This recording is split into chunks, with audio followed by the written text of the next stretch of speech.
மீண்டும் உங்க எல்லாரையும் சந்திக்கிறதுல ரொம்ப சந்தோஷம். கொஞ்சம் நகைச்சுவை கலந்த ஒரு கதை தான். ஒரு நாள் ஒருத்தர் தன்னுடைய வீட்டுக்கு கடிகாரம் ஒன்று வாங்கிட்டு வந்தாரு. அது சுவரில் அடிக்கணும்னு போய் பார்த்தாரு.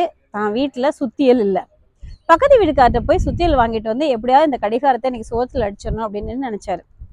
வெளியே போனாரு. வெளியே போனா அப்பதான் பக்கத்து வீட்டுக்காரு எங்கேயோ போயிட்டு வீட்டுக்கு வந்தாரு. இப்ப போய் கேட்டா அவர் என்ன நினைச்சுக்குவாரோ அப்படின்னு சொல்லிட்டு திரும்பி வந்துட்டாரு. மறுநாள் காலையில போய் வாங்கணும்னு நினைக்கிறாரு. அவருக்கே ஒரு தோணல், காலங்காத்தால வந்து கேட்கறானே அப்படின்னு அவர் நினைச்சுக்குவாரா அப்படின்னு சொல்லிட்டு அவர் போகல. சரி சாயந்தரம் போய் வாங்கலாம்னு நினைச்சிட்டு சாயந்தரம் போகணும்னு யோசிக்கிறாரு. ஐயோ விளக்கு வச்சதுக்கு அப்புறம் வந்து கேட்கறானேன்னு கோச்சுக்குவாரோ அப்படின்னு சொல்லிட்டு அன்னைக்கு சாயந்தரமும் போகல. இப்படி ஒவ்வொரு நாளும் இவர் நினைக்கிறதோ ஆனா அவரே தான் நினைச்சுக்குவாரோ அப்படின்னு சொல்லிட்டு அவர் போகாம இருக்கிறது தொடர்ந்துட்டே இருந்தது. அவருக்கு அந்த கடிகாரத்தை பார்க்கும் போதெல்லாம் கோபம். ஒரு கடிகாரத்தை ஒரு சுத்தியல் ஓசி வாங்கி நம்மளால அடிக்க முடியுதா? இந்த பக்கத்து வீட்டுக்காரங்கள எதுக்கு தான் இருக்கானோன்னு அவருக்கு கோபம் வந்துருது. மலம் வீட்டை விட்டு கிளம்பி போறாரு. பக்கத்து வீட்டுக்கார வாசல்ல போய் நின்றுட்டு, ஏயா நீ எல்லாம் பக்கத்து வீட்டுல இருக்கீங்களா, உண்டா ஒரு சுத்தியல் வாங்க முடியுதா, என்னதானோ அப்படின்னு சொல்லி கத்துறாரு.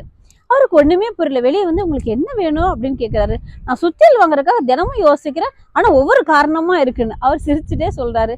ஒரு நாள் நீங்க என்கிட்ட கேட்கவும் இல்லை, நான் உங்களுக்கு காரணம் சொல்லவும் இல்லை, சுத்தியல் தானே வேணும் இந்தாங்கன்னு சொல்லி எடுத்து கொடுக்குறாரு.